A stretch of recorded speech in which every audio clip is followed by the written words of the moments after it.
JKX is just an amazing adventure that kind of takes you off the beaten path a little bit. You know, it was always a boyhood dream to come to Alaska and check this stuff out, and we didn't go to the normal touristy spots. We went off the beaten path and into the crazy woods, and that's the best part about it. You get out, you test these vehicles to the very max, and just you push everything to the limits. It's hard days every day, long miles, lots of work.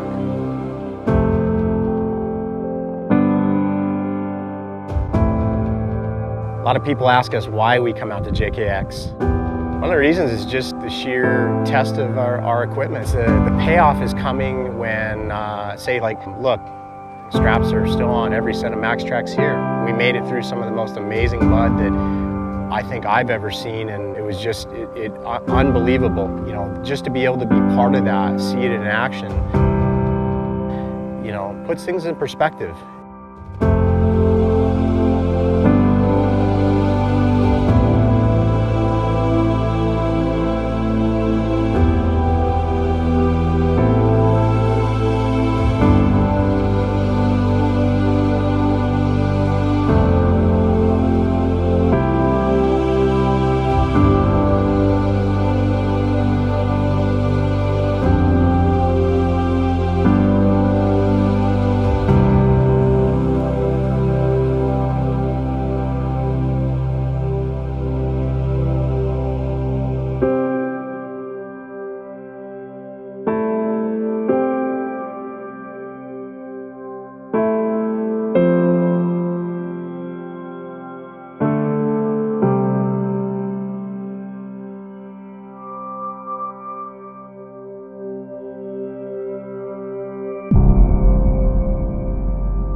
From the traction in the mud, the muskeg, the stuff was so deep we were hitting front bumpers. I mean, you couldn't see winches. It was ridiculous. We made it through some of the most amazing mud that I think I've ever seen in 15 years of wheeling. It was just unbelievable. Swallowed up a 40-inch like it was nothing. It's different than any mud that I've ever been in. I've been last year's JKX, we're in multiple types of mud, and this muscat stuff, it was insane.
The trip up the Dalton Highway, it's one of those things that unless you've done it, you don't understand it, because it is a mix of everything. It's a beautiful highway. It is the worst gravel you've ever seen, and you're entranced by the beauty of the road much of the time too. So it was incredible.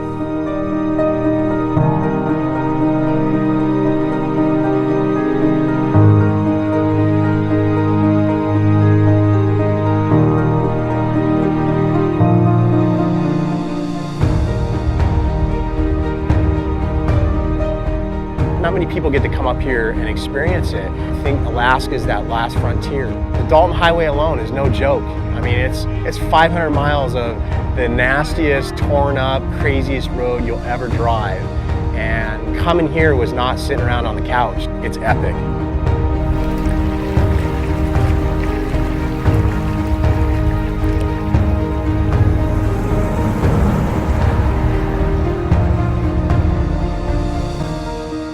We went through some crazy weather that was snowing and raining, and then went to really hot sun, and the mosquitoes were nasty. Climbing high in the mountains to down in kind of some valleys with some really rough road, and everything about the Dalton Highway was pretty wild.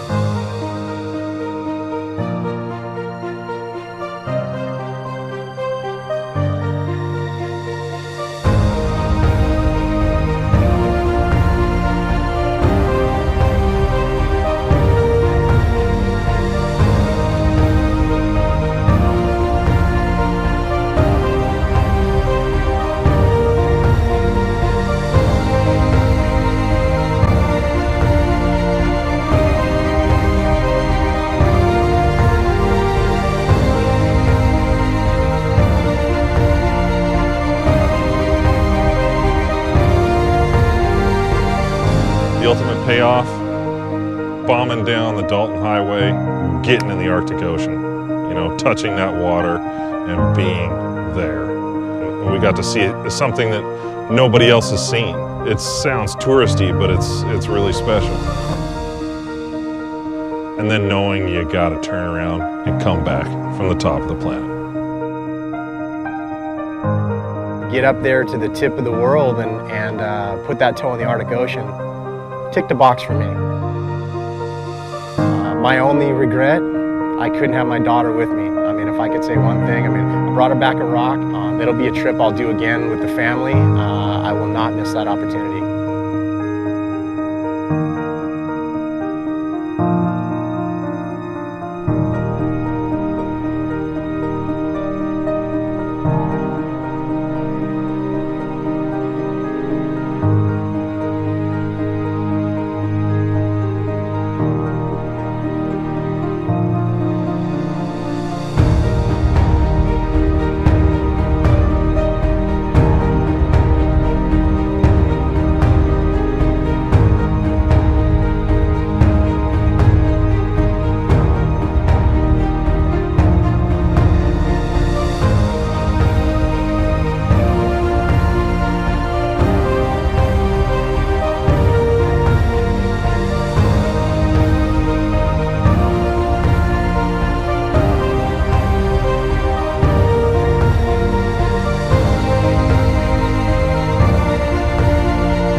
Build up 25 miles of going through river crossings and everything, and then you come up and over it, and then you have this grand view. Coming down through some pretty deep mud and through trees and riverbed and silt beds, and then to pop over this ridge, literally leap on an iceberg that then becomes glacier is something I don't think a lot of people can say that they've been able to do. This group here is pretty lucky to be able to do something like that. And look, we're proud as a company to be able to provide, part of that tool to do that. Nitto is really that enthusiast-based company. We love to get out, we love to go put our product to the test, and this whole week has been that. This trip was brutal, absolutely brutal. I have never driven so fast, so far, on such crappy conditions. It was absolutely phenomenal that we didn't have any tire failures on this trip. If nothing else, that speaks volumes for this tire. These tires will never ever see the kind of use we put them through, and yet they survived. We went through mud, water, creeks, rivers, glaciers, and the Ridge Grappler got us there and back.